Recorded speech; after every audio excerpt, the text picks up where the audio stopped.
Good morning welcome back to my another mini vlog. So ये सकाळू मोर गोटे duty है कि मो दीदी की नहीं मु बस रे माने बस पाखे छाड़ुची देन से स्कूल जाऊँगी। सो मु दीदी की छाड़ी टे पैड़ पानी नहीं आसती देन ब्रश करदेली अब या फेस वाश करके जाऊँगी जो पैड़ पानीटा आनी टे पी दे कज पैड़ आ नालीटा मत बहुत फेवरेट मत बहुत ही भल लगे। मुझे पी कि मो मामा टे रख देती मुझे अलग प्रकार खाए माने टिके पानी पीबी टिके नाली खाइबी मत सेमती बहुत भल लगे। सो देन मु करथिली प्रैक्टिस कर सारा पर मुझे क्लिप नवाक मोर एक्चुअली मन ना।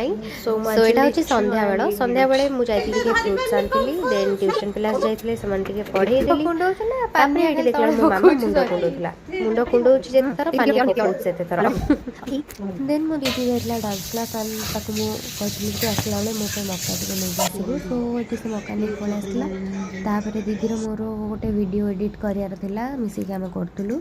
देन आम समस्ते शोइथिलु बट हठात भोक लगिला मते जेतु मते भोक लगिला मो भाई चाहिला से कहला दीदी मो मैगी बना दो से जेतु मैगी खाउतला मामा भी उठी तो कंटेंट क्रिएटर हो तो ये मो भाई तो मुझे ड्रीम हो कंटेंट क्रिएटर बकवास करछि एमबी कपि हम दिन। अच्छा तू कोन कहया जाय ऑब्वियसली सोया जुबु नले मो मामा तो मामा तो सेठी कोन सोइलानी तार माने किछि हिसाब नै। So till then bye bye good night blog रे देखा बाय।